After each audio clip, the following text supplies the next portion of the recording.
अस्सलाम वालेकुम नाज़रीन, हाईटेक न्यूज के खबरनामे में आपका खैर मकदम है। मैं हूं नेहा खान। नजर डालते हैं आज की अहम खबरों पर।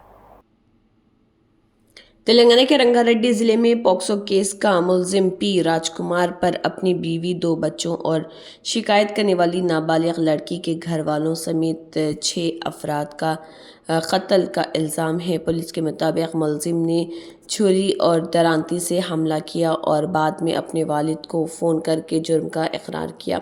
पुलिस ने मुलजिम को हिरासत में ले लिया है और मज़ीद तहक़ीक़ात जारी है।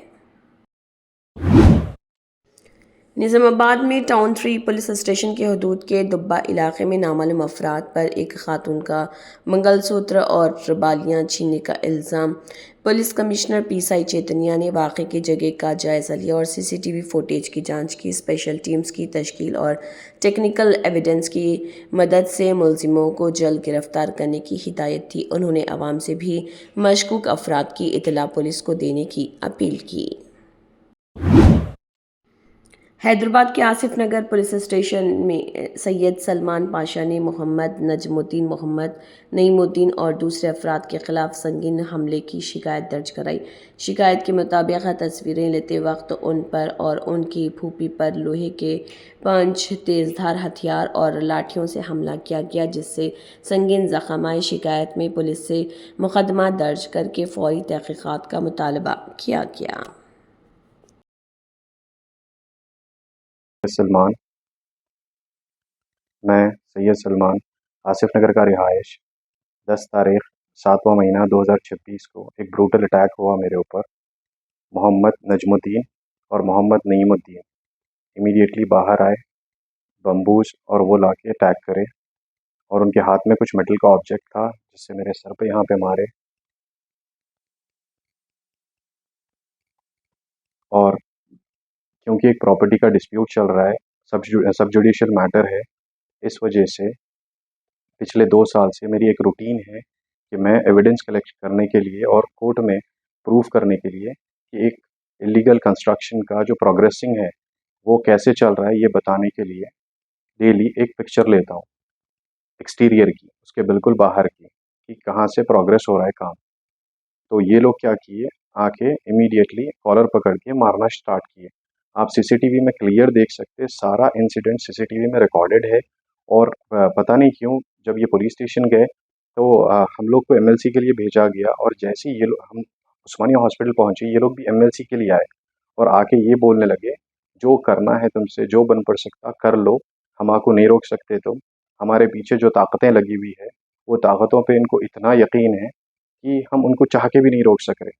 2 साल से एक मैटर सब जुडिस है ऑनरेबल हाई कोर्ट में और honourable high court clearly define कर चुके हैं ये एक इलीगल अनऑथराइज कंस्ट्रक्शन है जिसको डिमोलिश करना है और सील करो बोल के क्लियर ऑर्डर्स है।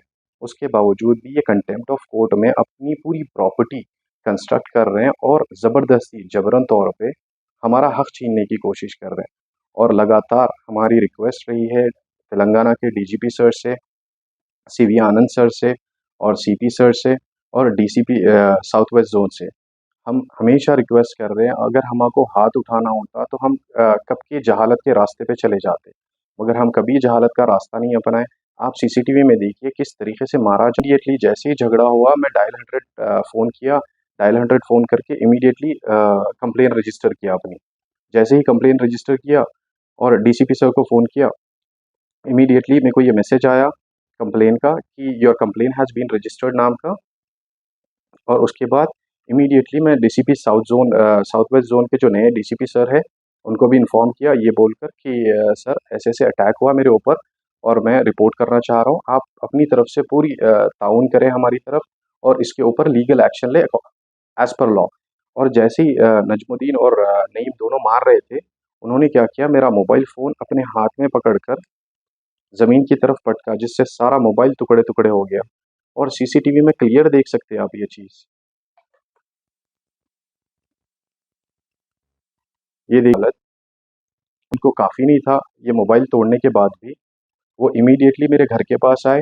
घर के पास आके फिर से मेरा कॉलर पकड़कर एक साथ मारना स्टार्ट किए, थप्पड़ मारे, किक्स मारे और पंचेस मारे मेरे रिब्स पे। और जैसे ही मारना स्टार्ट किए थे मेरी नोज़ ब्लीड हो के सारी ब्लीडिंग यहाँ पे आ रही थी। आप इस हिस्से पे देख सकते हैं क्लियरली पूरा, और सारा ब्लड देखिए आप। और उल्टा जाके पुलिस स्टेशन में ये बोला जा रहा है कि हमने उन पे वार किया।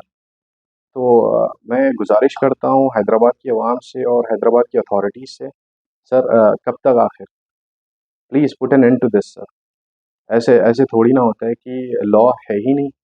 मतलब जो सिटीज़न लॉ फ़ॉलो करके 2 साल से एक जुडिशियल रेमेडी फ़ॉलो कर रहा है और कॉन्स्टिट्यूशन में अक़ीदा रख के, अपना भरोसा रख के आप लोगों के दरवाज़े पर आ रहा है, उसी के साथ ऐसा हाल हो रहा है।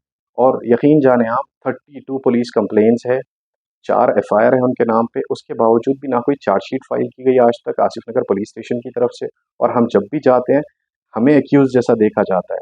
तो हमारी आपसे अबदन गुज़ारिश है सर, एक्शन लीजिए इन पर। ये जो परपेट्रेटर्स हैं ना, इनके ऊपर एक्शन लीजिए आप। आप देखिए, एविडेंस देखिए, स्टेटमेंट्स लीजिए सारे विटनेसेस के। जो ड्यू प्रोसेस ऑफ लॉ है, प्लीज़ आप करिए उस चीज़ को। हमारी आपसे गुज़ारिश है सर कि इस क्राइम को होने से रोकिए आप। इससे पहले भी पिछली दफ़ा जब अटैक हुआ था, एफआईआर नंबर 97 ऑफ 2026 रजिस्टर हुआ। ये देखिए आप स्टिचेस, ये मारे थे इससे पहले, नाइफ से अटैक किए थे। उसके बाद जब सेकंड टाइम अटैक किए तो पत्थर से अटैक किए यहाँ पे। थोड़ा-सा अगर होता तो मेरी आँख चली जाती, फिर भी उसके बावजूद मैं थक गया उनके दरवाज़े पर जाते-जाते, जो मेरी फ़रियाद सुनने के लिए राज़ी ही नहीं। आसिफ नगर पुलिस स्टेशन से मेरी हम्बल रिक्वेस्ट है, सर प्लीज़ आप एविडेंस को देखकर एक्ट करिए अकॉर्डिंग टू लॉ। मैं ये नहीं कह रहा हूँ कि आप इनको फ़ेवर करें या उनको फ़ेवर करें। प्लीज़ उनकी हिफाज़त करना बंद करिए आप, मेरी आपसे अबदन गुज़ारिश है। रिसेंटली कुछ हफ़्ते पहले जब पत्थर से मुझे मारा गया था, यहाँ पे जब मार पड़ा था, मैं एमएलसी करवाया, उसके सारे सीसीटीवी एविडेंस जो है लेकर जाके सबमिट किया आसिफ नगर पुलिस स्टेशन में। जो आईओ थे मेरे, इन्वेस्टिगेटिव ऑफिसर थे रामानुजन सर, उनके पास सबमिट किया और सारे रिकॉर्ड्स अवेलेबल हैं, हर चीज़ ऑन रिकॉर्ड है। उसके बावजूद भी पता नहीं क्यों ना इनको अरेस्ट किया गया आज तक, ना इन पे कोई कार्रवाई की गई।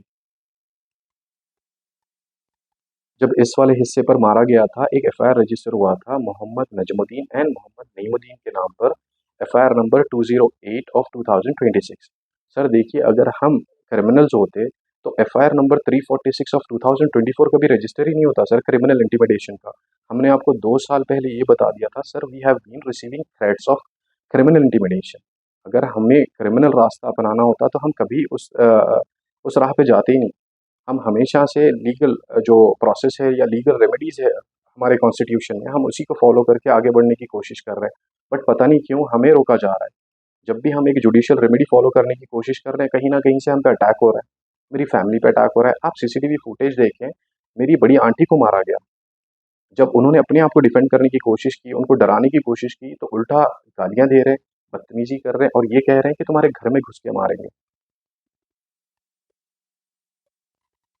जुलाई 2024 में मोहम्मद नजमुद्दीन जो प्रॉपर्टी के ओनर हैं, उन्होंने एक सिविल सूट फाइल किया था सिविल कोर्ट में 3205 ऑफ 2024, जिसमें उन्होंने next month docket order receive किया था ऑनरेबल सिविल कोर्ट की तरफ से कि स्टेटस को रहना चाहिए। जब उनका सिर्फ फुटिंग लेवल था प्रॉपर्टी का, मतलब पिलर्स भी नहीं बने थे ग्राउंड फ्लोर के।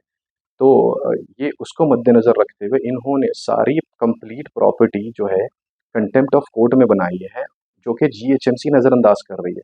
हमारा सवाल है जीएचएमसी ऑफिशियल से, सर अगर आप काम नहीं करेंगे और आप एक्शन नहीं लेंगे, तो हम सिटीजन्स कैसे उस चीज़ को अवॉइड करेंगे या कैसे उस चीज़ को रोक पाएँगे? जो भी है पावर आपके हाथ में है, आप ही उस पे एक्शन ले सकते हैं। Cyberabad CMC food safety team ने अलसबा रेस्टोरेंट का मुआयना किया। टीम को गोश्त की गलत स्टोरेज, गैर सेहत बख्श वॉश एरिया, मक्खियों की मौजूदगी, बर्तनों की मुनासिब सैनिटाइजेशन ना होने और फूड हैंडलर्स के मेडिकल सर्टिफिकेट्स की अदम दस्तियाबी समेत कई संगीन खिलाफ वर्जियाँ मिली। हुकाम ने FSSAI लाइसेंस मुअत्तल करने की कार्रवाई शुरू करते हुए रेस्टोरेंट को तमाम खामियाँ दूर होने और तस्दीक तक बंद रखने की हिदायत दी।